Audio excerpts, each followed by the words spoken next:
नमस्ते दोस्तों, welcome to analysis of India versus Pakistan bug match. या आपने बिल्कुल सही सुना, it's totally a bug match. Cricket नए नए कारण ढूंढ रहा है जिससे गेम स्टॉप हो सके। खैर, जोक्स अपार्ट, 5 अक्टूबर को वुमेन्स वर्ल्ड कप का छठा मैच इंडिया वर्सेस पाकिस्तान का आयोजन हुआ और इसमें कंट्रोवर्सीज और मीम्स ना बने, ऐसा हो सकता है क्या? पहली कंट्रोवर्सी तो टॉस से ही देखने मिल गई, जहां पाकिस्तान कप्तान फातिमा सना के टेल्स कॉल को रेफरी ने हेड सुनकर पाकिस्तान के पक्ष में टॉस कर दिया। बहरहाल पाकिस्तान ने बॉलिंग चूज की, जो शायद इंडिया भी यही करती। फिर नो हैंडशेक के साथ मैच शुरू होता है, जहां पहले ही 2 ओवर्स में 20 रन प्राप्त करने के बाद भी पाकिस्तान पेसर के अटैक या Indian batting running between the wickets की कमी के कारण जहां स्मृति फिर से 23 रन बनाकर आउट हो गई। अगले 10 ओवर में मात्र 32 रन बनाकर और प्रतिका रावल का विकेट गिरकर इंडिया 20 ओवरों में 86 पे 2 हो गया। हरमन के आने के बावजूद भी अच्छा स्कोर खड़ा करने में असफल रही, लेकिन कंट्रोवर्सीज और हरमन का नाता तो जन्मों का है। नशरा और हरमन के बीच हुआ बैंटर तो वायरल ही है। इसके बाद जमी 32 रन, दीप्ति 25 रन और स्नेह राणा 20 रन जैसे अच्छे स्टार्ट मिलने के बावजूद उसे बड़े स्कोर पर बदलने में असमर्थ रही। इंडिया के टॉप 7 बैटर्स का अच्छा परफॉर्म ना करना कहीं आगे आने वाले मैचेस में इंडिया के लिए खतरनाक साबित ना हो जाए। खैर, ऋचा ने अंत में आकर इंडिया के स्कोर को 240 के पार पहुंचा दिया, जहां ऑलमोस्ट सभी बैटर्स के स्ट्राइक रेट 80 से कम थे। वहीं ऋचा ने लास्ट में आकर 175 की स्ट्राइक रेट से बैटिंग कर भारत को एक गुड टोटल तक पहुंचा दिया था। लेकिन पाकिस्तानी बॉलर्स की भी तारीफ करनी बनती है, जहां उन्होंने भारत को एक टफ कंपटीशन दिया।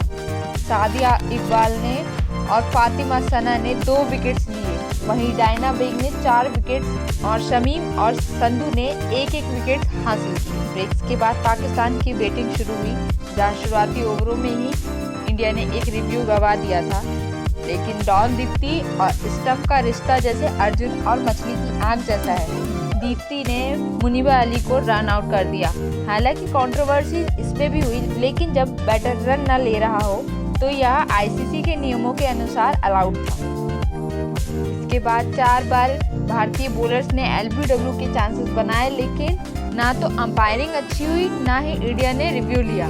फिर भी इंडियन बॉलर्स पाकिस्तान पर दबाव बनाने में पूर्णतः कामयाब रहे। आश्चर्य की बात तो यह थी, हरमन ने पेसर्स के 7 से 8 ओवर शुरुआत में ही करवा दिए थे। में कई हाफ चांसेस भी छूट गए, जो इंडिया को बड़ी टीम के सामने बहुत महंगे पड़ सकते हैं। फिर भी भारत शुरुआत में 26 रनों पर 3 विकेट हासिल करने में कामयाब रहा और अमीन और परवेज की पार्टनरशिप 95 रनों तक चली गई।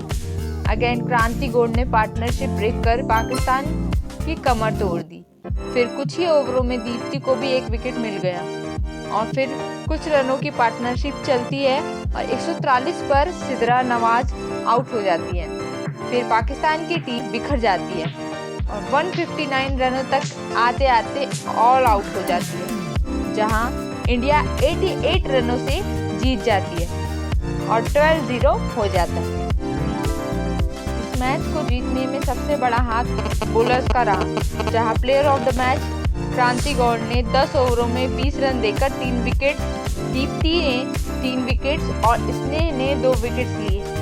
रेणुका सिंह ठाकुर के लिए बहुत अनफॉर्चुनेट था कि इतना अच्छा स्पेल डालने और विकेट बनाने के बावजूद उनके हाथों कोई सफलता प्राप्त नहीं हुई। अब यदि इंडिया के ओवरऑल प्ले की बात करें तो इंडिया बैटिंग ऑर्डर अभी भी स्ट्रगल कर रहा है, जहां ठीक ठाक शुरुआत करने के बावजूद स्मृति जल्दी आउट हो जाती है और उसके बाद प्रतिका और हरलीन स्ट्राइक रोटेट करने में असमर्थ होकर इतनी डॉट बॉल्स का सामना कर लेती हैं कि इंडिया को 11 से 20 ओवरों का फेज वर्स्ट फेज बन जाता है। वो तो मिडिल या लोअर मिडिल ऑर्डर्स आकर इंडिया को अच्छे स्कोर तक पहुंचा दे रहे हैं, लेकिन ये बड़ी टीम के सामने नहीं चलेगा। इंडिया को बहुत ज़्यादा ध्यान देने की ज़रूरत है। अगला मैच जो 9 अक्टूबर को साउथ अफ्रीका के खिलाफ है, देखने लायक होगा। क्या स्मृति और बैटिंग लाइनअप अपनी फॉर्म ढूंढ पाते हैं या नहीं? तो आपको कैसा लगा इंडिया वर्सेस पाकिस्तान का मैच और कौन सा मोमेंट आपका फेवरेट था, कमेंट पर बताएं। Thank you.